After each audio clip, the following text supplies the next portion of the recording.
Welcome back, everybody. Want to welcome you to the Michelle Mortensen Show, our second block. Also, big thanks to our sponsors, Therapy Blocks LLC and LadyLikeClothing.com. Be sure to check them out. All right. I mentioned before we're going to have Kevin Sorbo on with us in about 7 minutes. But until then, I want to talk about something that really struck me on Sunday, Fox Sunday, normally with Chris Wallace, this week with Britt Hume. And Britt Hume had Lawrence Tribe, a Harvard Law professor emeritus, on, and he is a constitutional lawyer. And they were talking about the constitutionality as to whether the president had the right to nominate someone and whether the Senate had the right to confirm someone to the Supreme Court, which absolutely it does. That is a constitutional right. But in his interview, he said this. He said, I really think the nomination is misguided. Quite apart from the nominee. I think quite well of Amy Coney Barrett, but that's not the issue. The issue is not the nominee. It is the nomination. So he's saying right there, hey, she's a great person. She should be on there. I'm just angry that this is happening because we're not in charge. He goes on to say, I'm not suggesting it's unconstitutional to go ahead. It's perfectly constitutional. But a lot of things that are constitutional are stupid.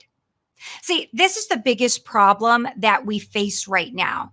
Democrats have a war against the Constitution. They want you to believe that the Constitution is stupid and bad and outdated and just really not for today at all. But can I tell you what's in the Constitution? Well, let's see. The Constitution gives women the right to vote. The Constitution gives African Americans the right to vote. The Constitution guarantees due process. It guarantees your right to gun ownership.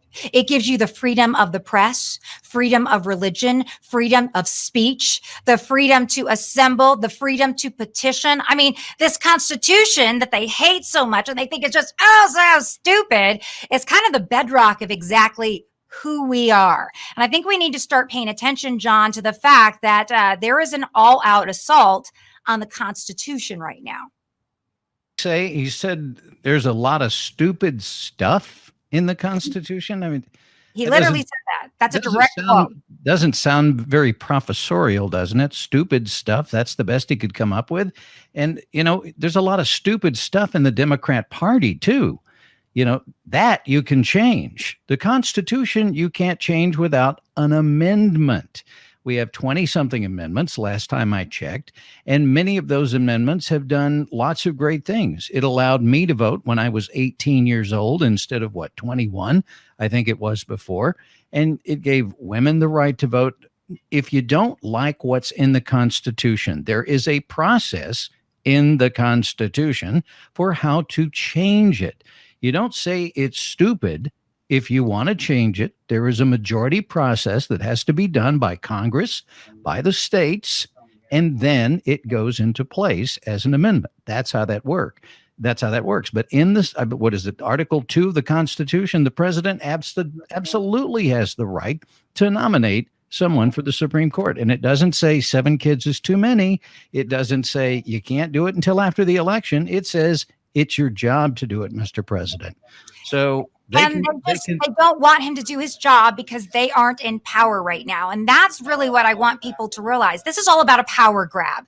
Everybody wants to use their power. And let's not mince words and act like it's just the Democrats who want to use their power. Let's be honest. In 2016, the Republicans used their power when they tried to stop Merrick Garland, and they said they wouldn't go and nominate him. They wouldn't have the hearings. They wouldn't do the confirmation process. This is politics as usual. This is quite honestly what, really irritates and annoys people all the time. Politics as usual, because they hate it. It's where we see all the hypocrisy. It's where we see all the game playing. But this is what it's about. It's about game playing. And right now, the Democrats are showing that they don't like tit for tat, that they're just like, when they're not in complete control, they're upset. If they want to be upset at someone, they should be upset at former Nevada Senator Harry Reid, because they can really thank him for all of this.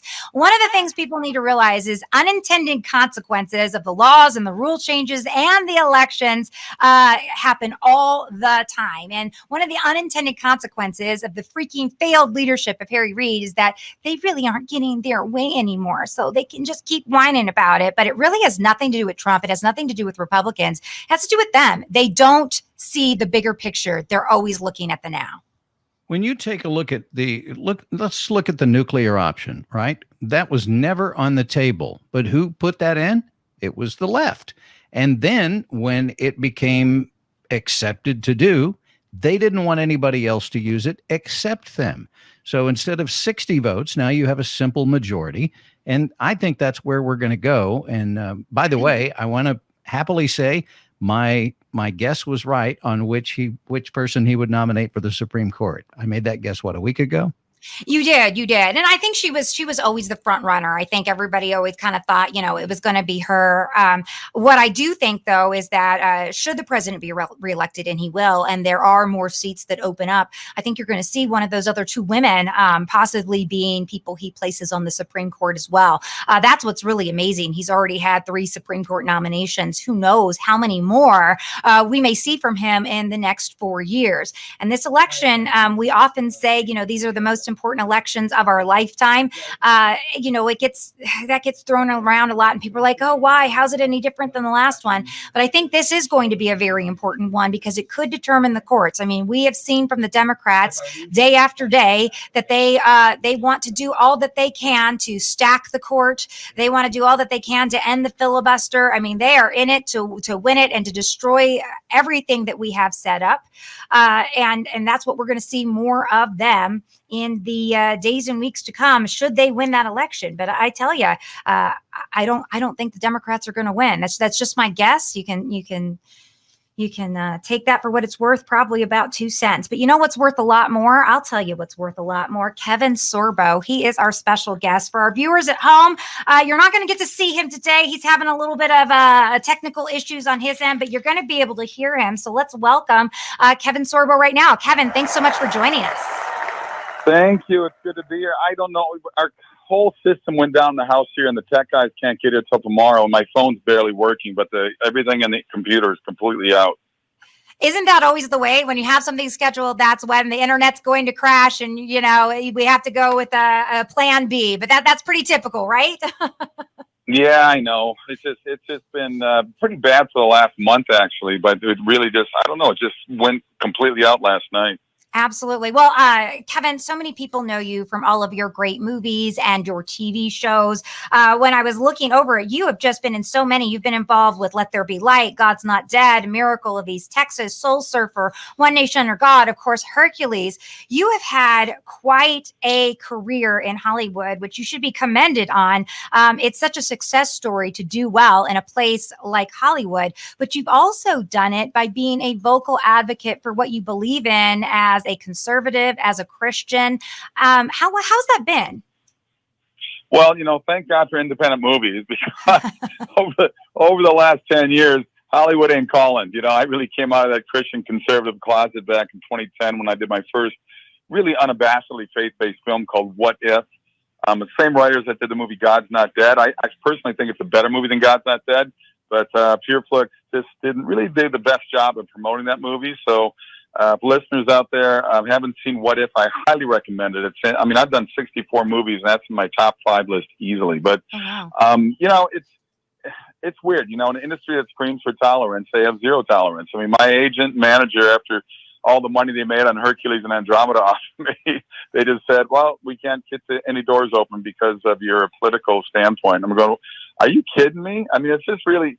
It's amazing to me. I don't harbor all this hate and anger if somebody has a different opinion than I do, but the left just seems to operate on hate and anger more than anybody else, and it's just incredible to me.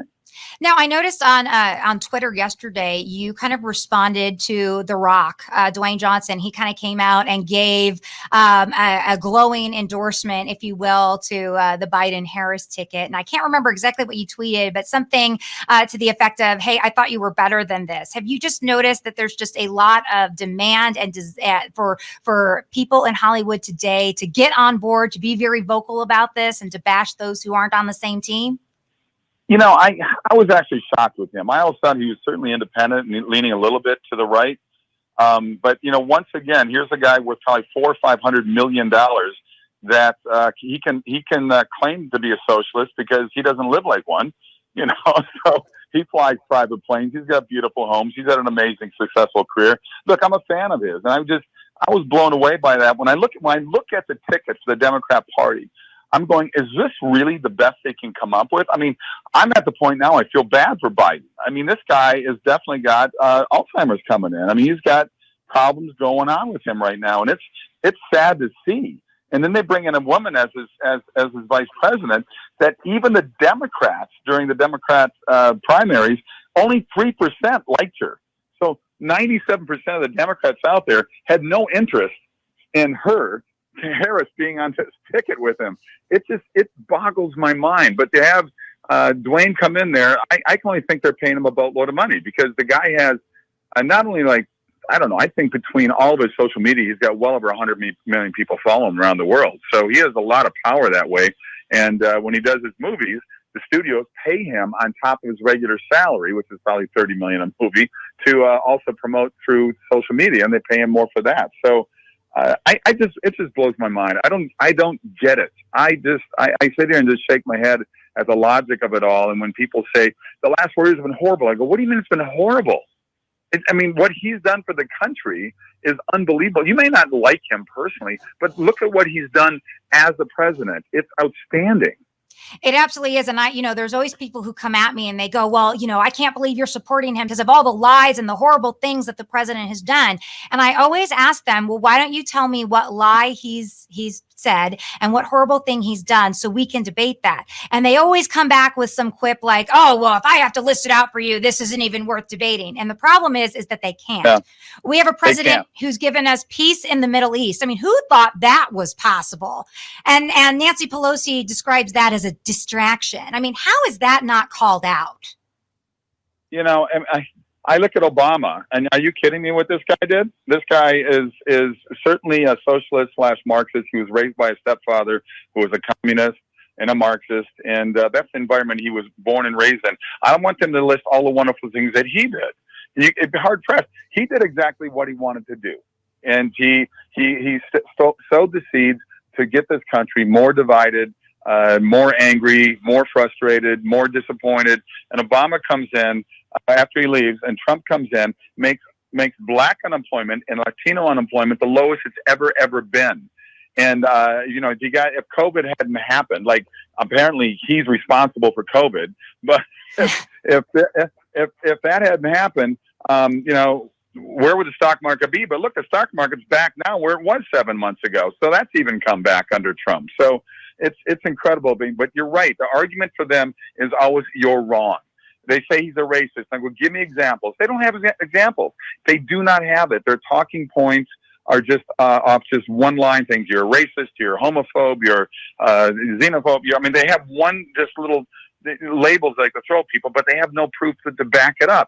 And that's what blows me away. They just have nothing to back it up. And I don't know, what can we do? I mean, what can we do to fight back to the idiocy, or I call it more just uneducated looks and also just being ignorant about the facts. Agreed. And I think one of the ways we fight back is exactly what people like yourself, Pat Sajak, Chuck Woolery, our good friend Antonio Sabato Jr., who's going to be with us here on Friday, some of what you guys have done. And that is you are public figures. You are celebrities. You are household names. They're kind of coming out and fighting back too. And I've got to tell you, I think that is so important because when we are just inundated with what the left has to say, I mean, after the nomination of Amy Coney Barrett, we heard from Alyssa Milano because, I mean, God, I can't wait to hear what Sam from Who's the Boss has to say. And Deborah Messing from Will and Grace. Well, hold the phone. Let's see what Deborah Messing had to say. And they just hit you one after the other with she's horrible, she's horrible, she's horrible. I got to tell you, it's nice to have some people in Hollywood like yourself and Antonio and others who are at least willing to fight back and have a counter argument, have a counter voice, have a counter voice. I mean, is that one of the reasons why you decided to become a little bit more politically active here in maybe say the last 10 decades where we didn't hear so much of your political beliefs in the 90s when Hercules came out, but you've really been vocal. And is there a reason for that? Well, I've always been vocal about it, but I think I just became more vocal as the social media grew. I just got tired of the hypocrisy on these TV sets and movie sets I was on. And I remember when I was my series Andromeda that I shot for 5 years after Hercules, a couple of the other actresses I worked with, they went, "Oh my God, you're a Republican. You're against education." And I looked at them like, going, "What?" It's like, they have nothing to back that up. Who's against education? The Democrats are. The dumbing down of our kids in public schools has been going on for decades, and now it's just accelerated over the last 10 years. You know, I just got to a point and said, enough is enough of this, guys. Let's have sit down some talks about this and get into the real discussion of it. But nobody ever does. Their argument, like I said earlier, is you're wrong. And that's it. And they walk away because they have nothing else. They have their emotions. Like, oh, they care so much more than the rest of us. And it's just, I look at this and I go, you guys care by rioting and looting and destroying public and private property. And I look at these Antifa punks and I'm going, these guys are the fascists. I mean, if you look at the circle of politics, fascism and communism, but right up next to each other. You know, they're calling you and me and Trump Nazis. Nazi stands for National Socialism, and these guys believe in socialism. So, and we know they're getting paid off. Most of these people aren't even from the cities they're destroying. They're getting paid off to show up. It's well organized. I say, you know what? Move to Venezuela. Move to North Korea. Heck, nobody's taking boats from Key West to Cuba, are they? Why? Because people don't want to live in a communist environment. Right, exactly. So it's just, and you bring up a great point in that they're not very educated because they keep calling us Nazis, which means that you are a socialist, which is the antithesis of every single thing that a Republican and a Trump conservative believes in. And it's because of the lack of education. And people may not know this, but you and your wife, Sam Sorbo, who also has an amazing radio show, you are huge advocates for education, for homeschooling, and for kids. You actually have an entire program that you've built, A World Fit for Kids, which is all about mentoring teens. Tell us a little bit about that and the fight you have for education. Well, 24 years now, we've been the number one after school program in the state of California. They can go online. It's worldfitforkids.org. Based in Los Angeles, work with over 12,000 kids every year. And these are mostly Latino, mostly African American. But, you know, I'm a racist, apparently. But it's like, I wonder these people that call me a racist, what they're doing to make life better for people, the minorities in our country, compared to me. What are they doing? So they have nothing to back up on that. I'll show it. We have LA Unified has one of the highest dropout rates in the country at 54% of they've been averaging over the last 2 decades. My program, we average a 94% graduation rate. 94% graduation rate in a city that kids aren't in my program, are 54% dropout rate, and we have a 67% higher GPA. So we're doing great things with these kids. It's all about fitness and education and what they have going on in their lives. It's a 3-hour program after school that really just wants to make kids have a better opportunity, a better chance to succeed in life. But that makes me a racist. So. It's completely uncalled for. And have you still been able to be totally active even in this era of COVID with, I believe in LA, they're still not back in the classroom yet. So have you taken on an even more important role in this COVID era with these kids? Well, I think it's a blessing because I think more people are homeschooling now, which I think is fantastic. Our public education system is broken and it's horrible. We're dumbing down our kids on purpose. The whole idea is the Democrats are following that, what Lenin and Stalin wanted, the best way to control a population is through education, and that's what they're doing. I left California. I'm still attached to the program, but I left 2 years ago. I live in Florida now. I got tired of the ridiculousness of that state, and I just didn't need to be there anymore. I mean, that LA County alone is losing 200 people a day just out of that one county. You'd think that would send a signal. 200 a day. That the government's going, well, maybe we're not doing the right thing here. Yeah. Maybe what we're doing is wrong. But look, I mean, they're going after our new Supreme Court nominee for a Catholic, and this is Biden and Pelosi, who both say they're Catholics, but they're going after her for being a Catholic. And Biden and Pelosi say they're Catholics, but they're for abortion. So, people can go figure that on their own. Pelosi and Biden are not going to win Catholic of the Year anytime soon. You mentioned that you're in Florida. We're here in Las Vegas. And I believe I was doing a little research on you, Kevin. You have some Las Vegas ties as well. In fact, your first child was born right here in Henderson, right? All 3 of my kids were born there. I had a home there for 12 years. Oh, my gosh. And, yeah, I lived in Henderson, Nevada. Well, honestly, it became my Monte Carlo because I shot Hercules for 7 years in New Zealand. I was gone 10 months a year. Same thing for my other series right after that. Gene Roddenberry's Andromeda was shot in Vancouver, British Columbia. So when I'm gone 10 months out of the year for 12 years, I said, why am I paying California state tax? This is stupid. So I got rid of my place in Santa Monica, and I got a place out in Henderson, Nevada. So I still got a lot of ties there. I got a lot of friends there, and I try to get back whenever I can. Well, we're glad that you love Vegas, and Vegas loves you as well. And I know, I think you are heading out to do some more movies, and you've got some things coming up in the horizon here very soon. Is there anything you want to tell us about, to wet our whistles, to be on the lookout for? I got some good stuff going. You mentioned COVID. That actually, killed 2 movies for me. Because this has hurt everybody. Doesn't matter what you do for a living. This has hurt everybody. I do a lot of speaking events. I got like 8 speaking events canceled. 2 movies canceled. The funders now pulled out and scared. Who knows if we'll do it next year or not. But I did get a call from the production office. I did a pilot 2 years ago for a half-hour comedy called The Pot Wins. It's sort of like what's that Tim Allen show called? Last Man Standing. Okay. So it's kind of like that. So I went back to LA recently in San Bernardino, Riverside area. We shot 8 episodes of it. That'll come out sometime next January. I'm leaving for Oklahoma in about 2 weeks. I'm filming a movie with Dennis Quaid. Dennis Quaid is playing Ronald Reagan. I'm playing his priest. Wow. And it's going to simply be called Reagan. That'll come out next year. And then I've got, I just got funded for my next movie. I'm doing the next Left Behind movie. I'll be starring it and also directing it. And I have 3 movies in the can. One I did with Antonio called One Nation Under God. And One Nation Under God, I believe we're hoping to open that up sometime in late October. And then another movie I directed, you just mentioned, called Miracle in East Texas, which was supposed to be in theaters in July, but everything got pushed. We're going to now open it next year. I directed that one as well. It's a wonderful movie set in 1930, true story about the oil rush in Texas in 1930. I'm in it. John Ratzenberger's in it. Lou Gossett Jr. is in it.